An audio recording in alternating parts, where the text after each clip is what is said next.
എല്ലാവർക്കും നമസ്കാരം. നമ്മളിന്ന് കപ്പ പൊരിച്ചിട്ട് ക്രിസ്റ്റലിൽ നിന്ന് കപ്പ പൊരിച്ച് ഇനിയിപ്പോൾ മഴക്കാലത്തേക്ക് നമുക്ക് ഉണക്കി വെക്കുകയുള്ള പരിപാടിയാണ്. ചെറുങ്ങനെ മുറിച്ചിട്ടുണ്ടെങ്കിൽ ഇതാ ഇങ്ങനെയുള്ള നൈസായിട്ട് മുറിച്ചെടുക്കുക, കൈയിട്ട് വെച്ചിട്ടുണ്ടല്ലോ.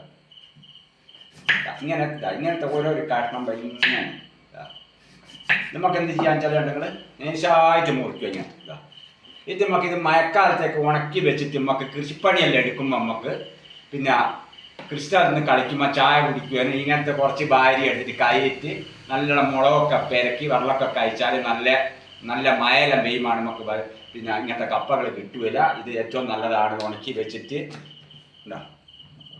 എല്ലാവരും വാട്ടുകപ്പ റെഡിയാക്കുക. കപ്പ നമ്മൾ ക്രിസ്റ്റലിന് കുറേ കപ്പ പൊരിക്കുക, ഇങ്ങനെ കുറച്ച് ആക്കി എല്ലാവരും വെക്കുക.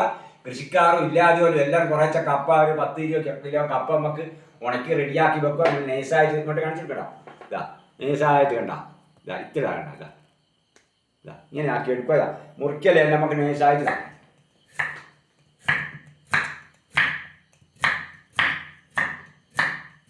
ഇങ്ങനെ വേഗം കയ്യും നമുക്ക് അധികം കട്ടിയില്ലാണ്ട് ഏത് കണ്ണുള്ള കപ്പയും നമുക്ക് ഇങ്ങനെ ആക്കിയിട്ട് ക്ഷണത്ത് കഴിയും കേട്ടോ.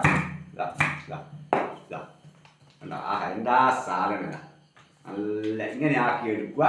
ഇങ്ങനെ വീണ്ടും നമുക്ക് എത്ര വണ്ണുള്ള കപ്പയും നമുക്ക് കവുക. ഇങ്ങനത്തെ കപ്പകൾ കവിയതിൻ്റെ ശേഷം ഇതെടുത്തതിൻ്റെ ശേഷം ഓരോന്നിങ്ങനെ നൈസായിട്ട് മുറിക്കുക. ഏത് വണ്ണുള്ള കപ്പയും നമുക്ക് ഇങ്ങനെ നല്ല മൂർച്ചയുള്ള കത്തി എടുക്കുക. ഇത്തിരി അതൊക്കെ മുറിച്ചിടുന്നതാണ് ചേട്ടങ്ങൾ. നല്ല മുറിച്ചിട്ടുള്ള കണ്ടീഷനാക്കി ഇത് പന്നിയും ചേരുന്നെല്ലാം പിടിച്ചേറ്റി എടുത്ത് അതിനും പൊരിക്കുകൊണ്ട് നമുക്ക് ഇതിപ്പോൾ സാമ്പിൾ പിടിക്കട്ടെ. അതിനും നമുക്ക് കുറച്ച് എന്നും പൊരിച്ചിട്ട് കുറേശ്ശെ ആക്കി പിന്നെ മുറിച്ചിട്ടിന് ശേഷം നമുക്ക് വേർത്ത് ചിക്കുക. നാളെ ഇത് വാട്ടിയതിന് ശേഷം വേർത്ത് ചിക്കുക.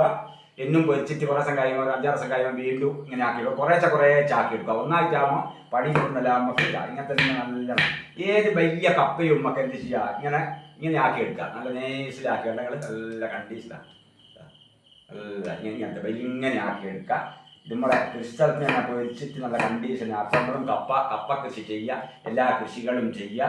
നമുക്ക് സന്തോഷമായിരിക്കും, അല്ലെങ്കിൽ ഐശ്വര്യമായിരിക്കും എല്ലാ കൃഷിയും ചെയ്യുക. സ്ഥലങ്ങൾ നോക്കാൻ 5 സെൻറ്റിൽ നമുക്ക് കണക്കെടുത്ത് എല്ലാ കൃഷികളും 5 സെൻറ്റിലുണ്ട്. നമുക്ക് ഒരുപാട് കൃഷികൾ ചെയ്യാം. എല്ലാ കൃഷിയും കപ്പ, ചേന, ചേമ്പ് എല്ലാ കൃഷികളും. അതിൻ്റെ വള്ളികൾ, കൊക്കോ കൃഷി, എല്ലാം വെച്ചിട്ട് 5 സെൻറ്റിൽ നല്ല ഉണ്ടാക്കാം. ഒക്കെ എന്തുമാണോ ജൈവവളം ഉപയോഗിച്ചിട്ട് നമ്മൾ കൃഷി ചെയ്യുക.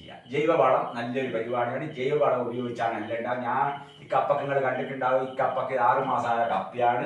ഈ 6 മാസമായ കപ്പയിലേക്ക് ജൈവവളം ഇട്ടതിനെ കൊണ്ട് നമുക്ക് മോശമില്ലാതെ ഒരു കപ്പ കിട്ടിയേക്ക്.